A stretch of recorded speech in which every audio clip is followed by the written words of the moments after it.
100 children suffered from convulsions and vomiting. Chop the sauce, the boss, of course, man. Who's in the building, man? About you, and it's no one else like you is what they're getting. Positive vibes only. This is an iceberg of the Shout most out to King Saul's controversial, boss and the scandalous, and forbidden cartoons in the world.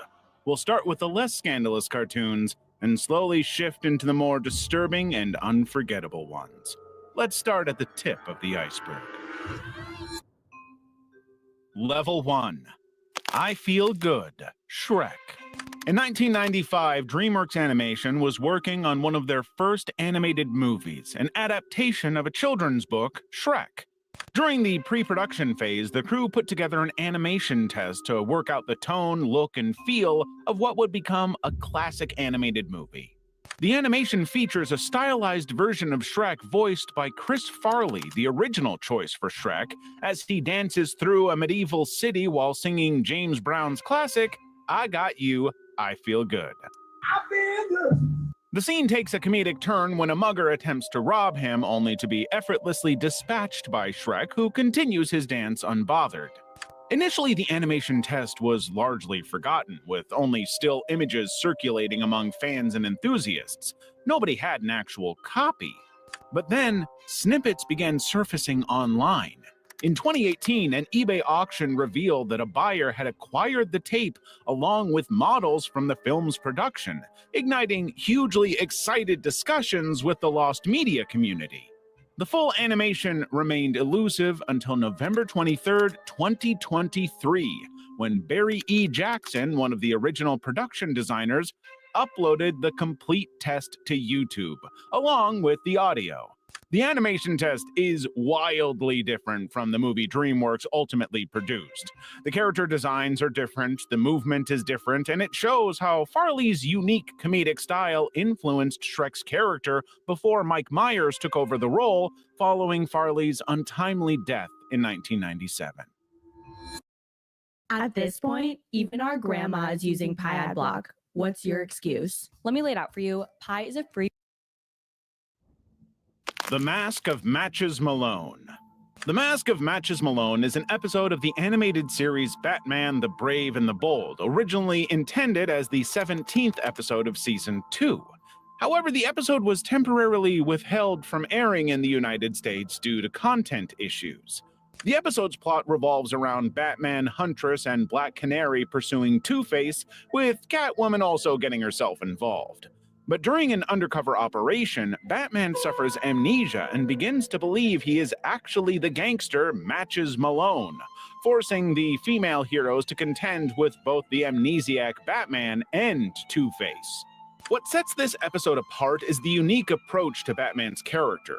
For the majority of the story, Batman operates under his Matches Malone persona, an unmasked, undercover identity rarely that has ever been seen in a Batman story before. Batman was basically the episode's villain. But the real controversy was a musical number performed by the Birds of Prey, who were introduced to the Brave and the Bold universe in this episode. The one and only Birds of Prey.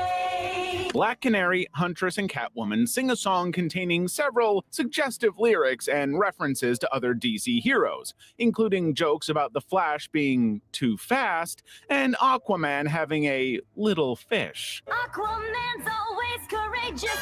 His little fish, less outrageous. The original animation featured Huntress making a suggestive gesture while singing that line about Aquaman, which was later replaced with a shot of a fish tank. Due to concerns over the suggestive content in the musical sequence, the episode was initially delayed for North American release. Despite not airing on US television during its original run, the episode was made available through other means. It debuted online on December 5th, 2010, and was later included in home video releases. But the original version remains a fascination for fans. Big Brother Caillou. Big Brother Caillou, the 12th episode of the animated series Caillou, first aired in 1997 in Canada and later in the United States in 2000. However, the episode quickly became notorious for its controversial content, leading to its eventual ban. The plot centers around Caillou's jealousy towards his newborn sister Rosie as he struggles with the new dynamics of being a big brother. However, the real controversy comes from a particularly disturbing scene where Caillou pinches Rosie, resulting in a realistic and distressing cry from his little sister. Caillou's violent reaction to feeling overshadowed by his sister leads him to an act of harm, and critics at the time pointed out that this behavior is not only harmful, but could also be psychologically damaging, as it depicts an older sibling inflicting pain on a defenseless newborn without any meaningful discipline from their father, Boris. They viewed the scene as normalizing jealousy and aggression among young children. Instead of addressing Caillou's behavior with appropriate consequences, Boris merely questions him in a calm tone, failing to instill any sense of accountability. Or, to put it more bluntly, Boris was a bad father. It's not easy being a big brother, is it?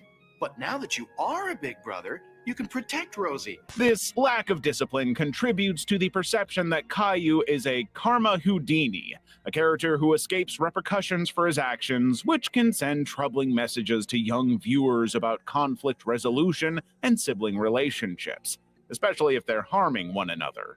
The episode also includes scenes that some viewers found inappropriate for its target audience, such as gross-out humor related to diaper changing.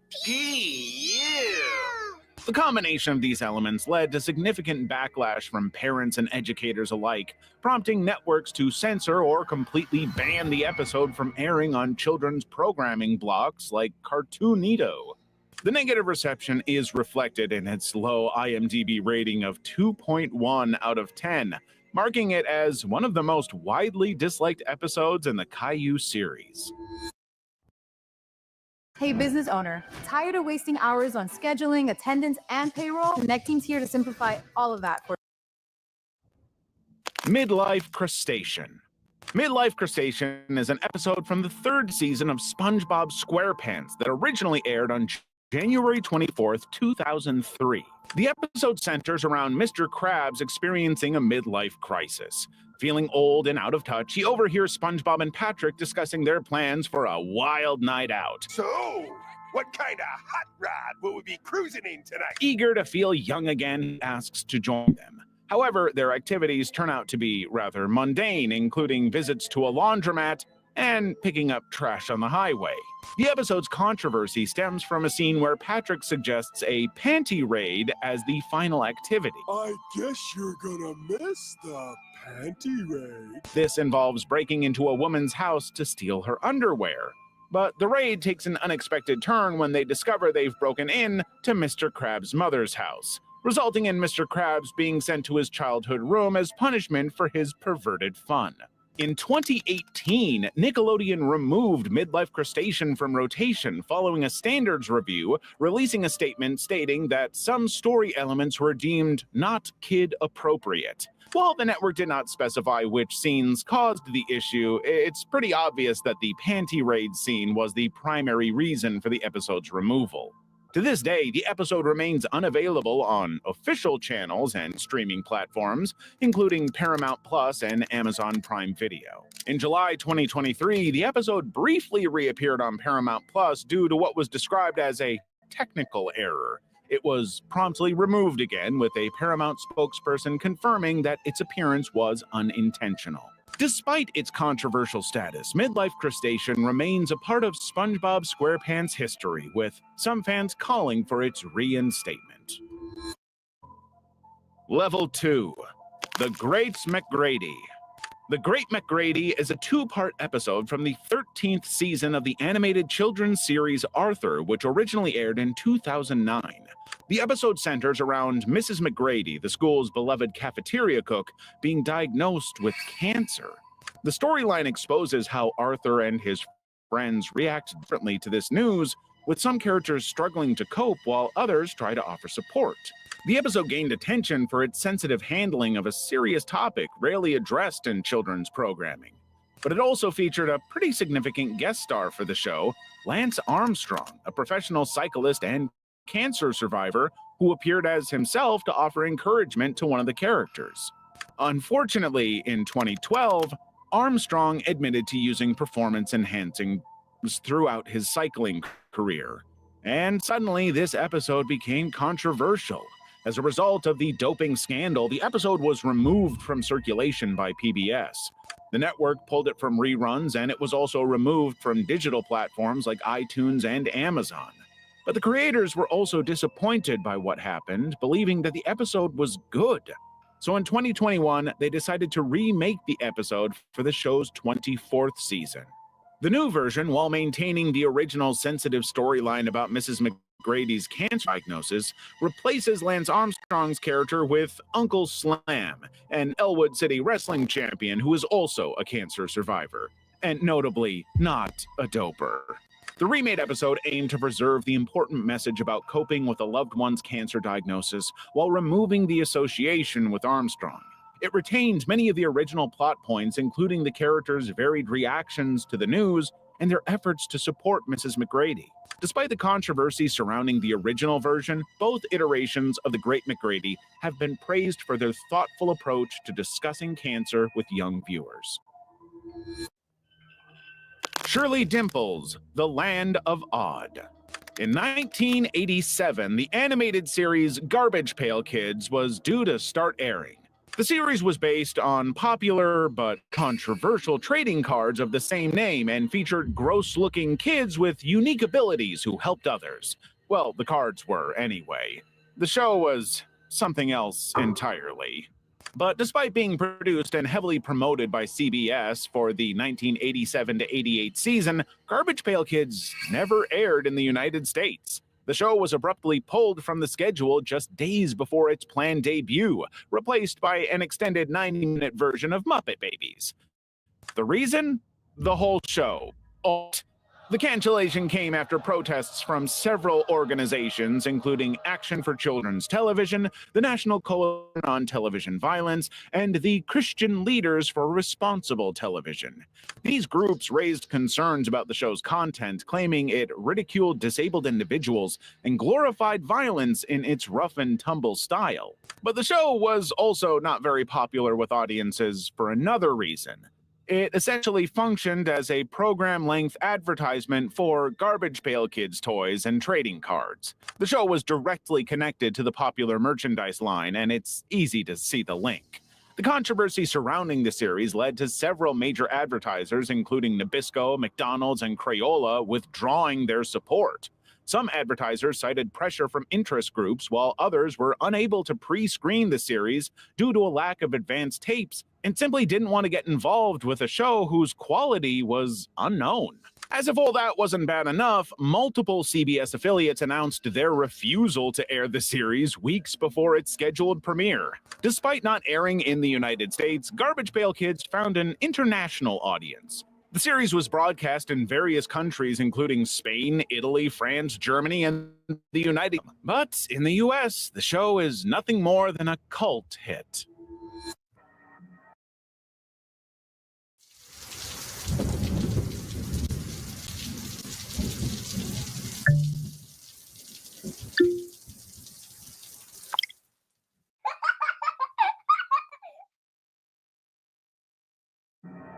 The Legend of Miniryu. The Legend of Miniryu is the 35th episode of the Pokemon anime series, originally aired September 25th, 1997. This episode follows Asti and Brock as they explore the Safari Zone, the area where rare Pokemon can be found. The episode centers around the group's search for the elusive Dratini, a rare dragon-type Pokemon. They encounter Kaiser, the warden of the Safari Zone, who has a mysterious collection of Dratini. The plot involves Team Rocket's attempts to capture the rare Pokemon, leading to confrontations with Kaiser and the main characters. What sets this episode apart, and ultimately led to its banning in most countries outside Japan, is the frequent use of firearms. Kaiser is depicted wielding and firing guns multiple times throughout the episode. In one particularly controversial scene, Kaiser points a revolver directly at Ash's head. And while these scenes were intended for comic effect, they were deemed too intense for international audiences, especially considering the show's young target demographic. The episode's content posed a significant challenge for 4Kids Entertainment, the company responsible for localizing Pokemon for Western audiences. Unlike some other episodes with brief or exaggerated depictions of weapons, The Legend of Miniryu featured realistic firearms used repeatedly, making it impossible to edit or censor the episode without significantly altering its content. As a result of the banning, a notable plot hole was created in the international versions of the anime. This episode is where Ash catches his 30 Tauros, which appear in later episodes. Without this context, viewers outside Japan were left confused about the sudden appearance of these Pokemon in Ash's collection. The episode has never been officially dubbed or aired in English. However, some dedicated fans have created unofficial English dubs, which circulate on the internet. Blue Cat Blues. Blue Cat Blues is one of the most controversial episodes of Tom and Jerry. This 1956 episode stands out not for its racism or general offensiveness, but for its unusually dark themes and extremely bleak tone. It's a far cry from the typical slapstick humor associated with the series. The plot revolves around Tom's infatuation with a female white cat who ultimately chooses the wealthy Butch over him. Throughout the episode, Tom desperately tries to win her affection by spending increasingly large sums of money, even taking out a predatory loan. Meanwhile, Jerry narrates the story, expressing concern for his friend's well-being. As the episode progresses, Tom's mental state deteriorates. He begins drinking milk excessively, which is clearly portrayed as a metaphor for alcoholism. The cartoon ends with both Tom and Jerry sitting on railroad tracks as a train approaches, and then we cut to black, implying that, yes, both. But contrary to popular belief, Blue Cat Blues was not actually banned. It aired as a rerun on various networks, including TBS and TNT in the 1990s. However, the episode has faced criticism and censorship in some regions due to its mature themes and depiction of. It's not a popular episode. The episode's dark content has led to its limited distribution and occasional removal from rotation on children's programming schedules. Some networks have even chosen to air it with content warnings or during late-night slots. But for the most part, networks do everything they can to avoid the episode, which is the exact opposite of what you want to do with our content. Subscribe now if you want to see more. Level 3. Minnie Takes Care of Pluto. Minnie Takes Care of Pluto is a controversial animated short from the Mickey Mouse Works series that aired in 2000. The episode features Pluto being left at Minnie's house for the day, which leads to a series of dark and surreal events that have to be seen to believed. The plot revolves around Pluto's paranoid and totally random belief that Minnie is trying to kill him. Throughout the short, Pluto is influenced by his inner devil and angel, with the devil convincing him that Minnie has murderous intentions. This leads to several disturbing imaginary scenes, including Minnie putting poisonberry jelly on Pluto's dog bowl and laughing evilly as Pluto's remains are left behind, Minnie burying Pluto alive, and Minnie attempting to kill Pluto with a mace. The short takes a particularly dark turn when Pluto is knocked unconscious and experiences a nightmare where he travels to hell. Everything else up to this point was pushing the limits of what was okay, but this scene especially seemed to be inappropriate for the show's target audience of children, and the world agreed. The episode garnered significant complaints, enough for ABC to withdraw the episode from its programming completely. It was subsequently pulled from being aired in the US indefinitely, although it has since continued to air infrequently in other countries. The real problem with the episode was just the wild and undeniable contrast to the typically lighthearted and family-friendly content associated with Mickey Mouse and Disney. The short's dark themes, violent imagery, and hellish sequences were deemed unsuitable for the show's TVY rating, which is intended for children ages 2 to 6. Showing Pluto being killed by a character they loved was especially risky. The episode became one of only 2 Mickey Mouse Works shorts that didn't appear in the subsequent series House of Mouse. This is Wix Studio, the platform for agencies and enterprises, built to meet any brief. Scrub Me Mama with a Boogie Beat. On March 28, 1941, Universal Pictures released a controversial Scrub Me Mama with a Boogie Beat. The cartoon is based on a 1940 hit Boogie Woogie song of the same name, but the content could not have been more offensive. The cartoon's plot revolves around a fictional southern town called Lazy Town, populated entirely by African American characters depicted as racist stereotypes. The residents are shown as lethargic and slow-moving until a light-skinned woman from Harlem arrives on a riverboat. She introduces the song Scrub Me Mama with a Boogie Beat and energizes townspeople who join in singing and dancing. The film's depiction of African Americans is deeply and undeniably problematic, featuring exaggerated physical features, stereotypical behaviors, and offensive dialects. What do you all mean, really? Characters are portrayed as lazy, unintelligent, and primitive, with some even blatantly designed to resemble monkeys or apes.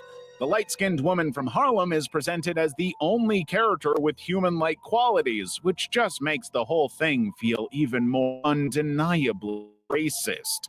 Upon its re-release in 1948, the cartoon faced significant criticism from civil rights groups, particularly the National Association for the Advancement of Colored People. The NAACP, along with the Jewish Labor Committee, pressured Universal Pictures to withdraw the film from distribution. But Universal refused to pull the cartoon, pointing out its popularity and lack of previous complaints. To them, these minorities were just looking to complain.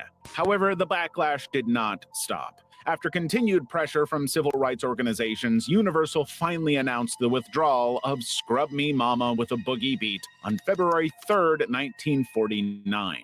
The banning of this cartoon marked one of the first instances where a major studio withdrew a cartoon due to its racist content, setting a precedent for future campaigns against offensive media representations that continues today. Despite its offensive content, some aspects of the cartoon, such as its music, have been noted as well executed. However, the film's racist imagery and stereotypes far outweigh any technical merits, making it a stark example of the pervasive racism in the early 20th century American popular culture.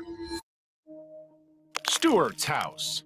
Stewart's House is a controversial episode of the animated series Beavis and Butthead that originally aired on June 14th, 1993. This episode marked the first appearance of Stewart, who would go on to become a recurring character in the series. The episode gained notoriety for its depiction of dangerous and reckless behavior. Throughout the episode, Beavis and Butthead engage in various destructive activities, including violence and blowing up Stewart's kitchen. One of the most contentious scenes shows the two of them inhaling gas fumes from a stove, which prompted MTV to include a disclaimer to try and prevent young people from copying the popular animated morons. But by October, the controversy around the episode hit a new level when a tragic incident occurred in Moraine, Ohio. A 5-year-old boy named Austin Mesner started a fire that resulted in the death of his 2-year-old sister, Jessica. The boy's mother attributed her son's actions to his exposure to Beavis and Butthead, specifically citing their fascination with fire. But the connection between the show and the incident was immediately disputed, with reports indicating that the family didn't even have cable television to watch the show. However, MTV took action to prevent the show from getting blamed for any potential future issues. All references to fire were immediately banned and removed from existing and future episodes of Beavis and Butthead. The network also moved the show to a later time slot to target its intended audience of older teenagers and adults, as opposed to impressionable children. Stewart's House became one of the episodes permanently banned from MTV runs due to its controversial content.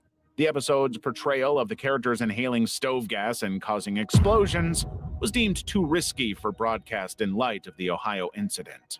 Despite the controversy, Beavis and Butthead remained a popular and influential show, with various revivals and movies in the following years. When it's time to start your business, it's time for Shopify. Get everything you need to go from launch. Pop Pie a la Mode. Pop Pie a la Mode is a 1945 pop cartoon short, the 132nd cartoon in the Popeye theatrical series. On the surface, it seems like a pretty typical Popeye cartoon. The plot involves Popeye becoming shipwrecked and washing up on an island. He enters a cafe run by cannibals where he is treated as the specialty of the house. Unbeknownst to Popeye, he's being fattened up to be eaten. He's eventually placed in a large cooking pot, realizing too late that he is meant to be the main course for a cannibal tribe. As always, Popeye resorts to his trusty can of spinach to save him from this whole mess he's gotten himself into. But while the cartoon's premise might seem typical for a Popeye adventure, it's the portrayal of the cannibals that led to its controversial status. The cartoon has been widely criticized for its extremely racist depictions of African Americans. The cannibal characters are presented using exaggerated stereotypical features and mannerisms. At the time of production, this was pretty common in media of that era, but now we recognize this as highly offensive. One particularly problematic aspect is the voice acting for the cannibal leader, performed by Jackson Beck in what's been described as his best impersonation of Andrew Brown from Amos and Andy. A reference to a radio show known for its use of racial stereotypes further compounds the issue. Due to its controversial context, Pop Pie a la mode is rarely aired on television today. When it is shown, it's often in the context of historical analysis or as part of collections examining problematic elements in classic animation. Fake Peppa Pig episodes. Following the immense success of Peppa Pig on TV, fake Peppa Pig episodes began popping up on YouTube, exploiting the trend for their own purposes. These unauthorized videos, often poorly animated and containing inappropriate content, were designed to trick young viewers and their parents into believing they were watching genuine Peppa Pig episodes. But the content, while seemingly familiar, included disturbing and sometimes violent content. One video depicted Peppa visiting a dentist who used a giant syringe and scary tools, causing Peppa to scream in agony. Other videos incorporated themes of violence, crude humor, and even drug use, which were entirely unsuitable and traumatizing for the show's target audience of preschoolers. The fake Peppa Pig videos became a significant problem due to their widespread presence on YouTube and their ability to bypass the platform's safety filters. They were often tagged and titled in ways that made them appear alongside legitimate Peppa Pig content, making it easy for children to stumble upon them accidentally. But it wasn't until Laura June, a journalist, described her horrifying experience that the whole thing really caught attention. Her 3-year-old daughter was watching what she thought was a genuine Peppa Pig episode, only to witness the sight of Peppa wielding a syringe. In response to the growing concern, YouTube took steps to remove these fake videos. The platform increased its efforts to manually review flagged content and remove inappropriate videos within hours. YouTube also encouraged parents to use the YouTube Kids app and turn on restricted mode to limit access to potentially harmful content. But it's not easy to avoid the content when it looks identical to the real thing. Der Führer's Face. In 1943, as World War II was nearing its end, Walt Disney Productions released a brand new short, Der Führer's Face, starring Donald Duck. In the cartoon, Donald Duck is portrayed as a reluctant citizen of Nazi Germany, or Nutsy land, forced to work long hours in a munitions factory under harsh conditions. The film uses exaggerated German stereotypes and Nazi imagery to mock fascism, intending to boost American morale during World War II. It features a caricatured band of Nazi leaders, including Joseph Goebbels and Heinrich Himmler, playing music and saluting Hitler, all in a hugely over-the-top exaggerated style. The short went on to win the Academy Award for Best Animated Short Film in 1943. But despite its initial popularity and critical acclaim, Der Führer's Face became controversial in later years due to its content and depictions. Disney has done its best to prevent the short being officially released under its name, hoping to avoid the image of Donald Duck aligned with the Nazis.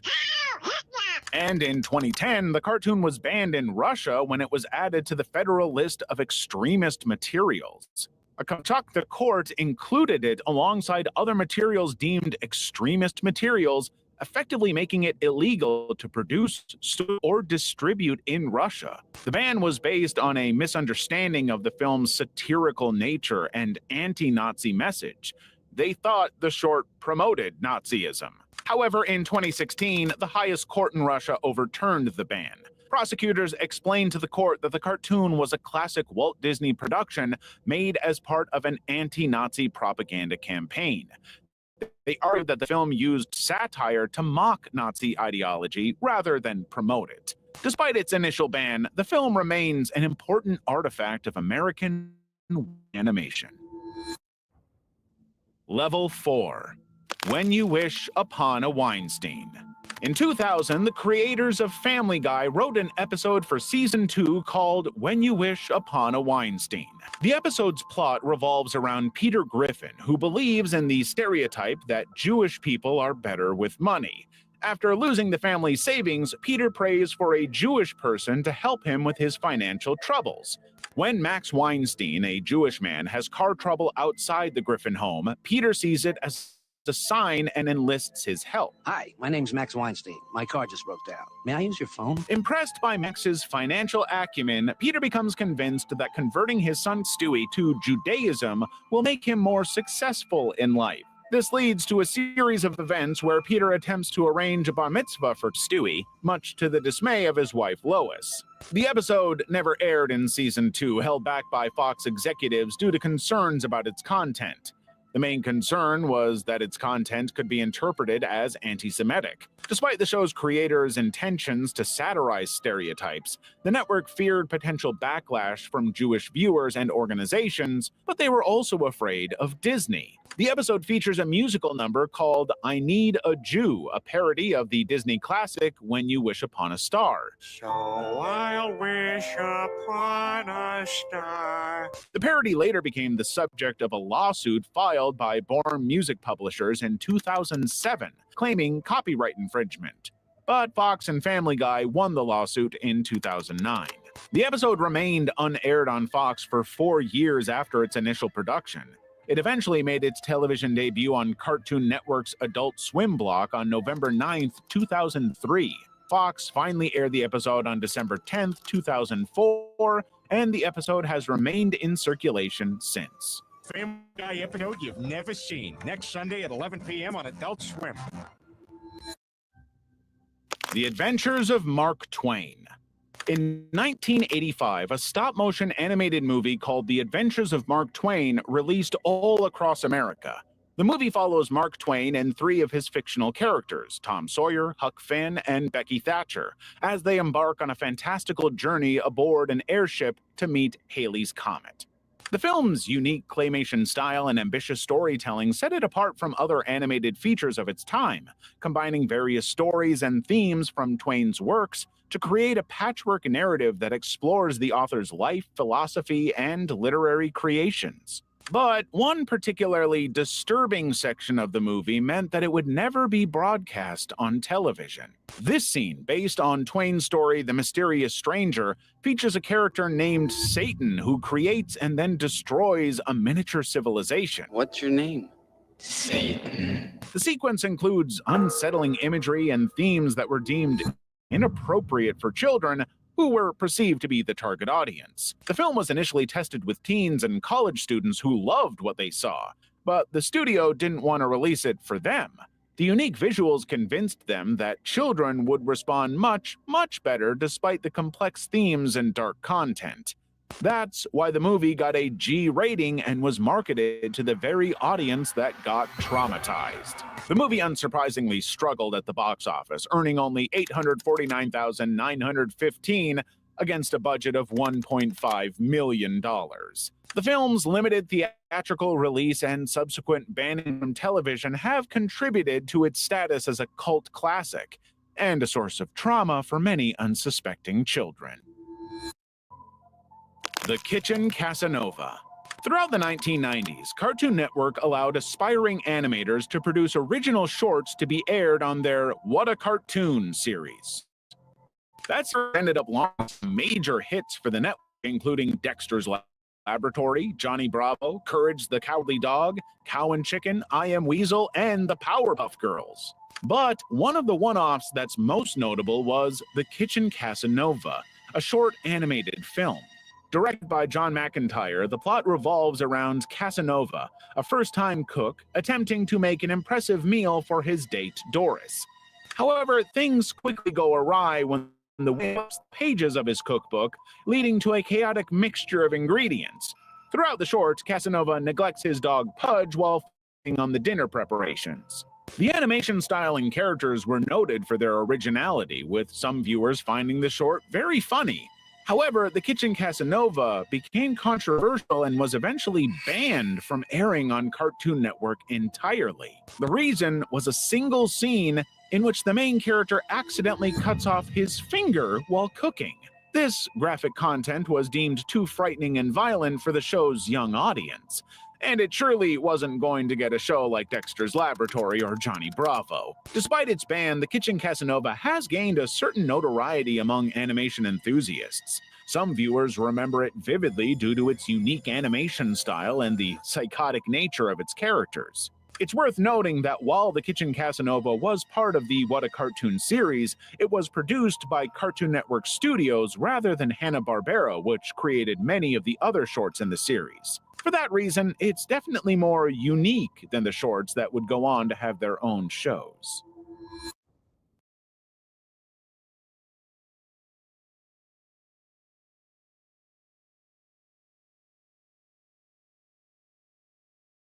Sauce the boss in the building. Sauce the boss in the building. Shout out to Sauce the Boss, of course, man. Who's in the building, man? Shout out to Sauce the Boss, of course, man. Who's in the building, man? Shout out to Sauce the Boss, of course, man. Who's in the building, man? Sauce the Boss, yo. Sauce the Boss, of course. Sauce. Sauce the Boss, yo. Sauce the Boss, of course. Sauce.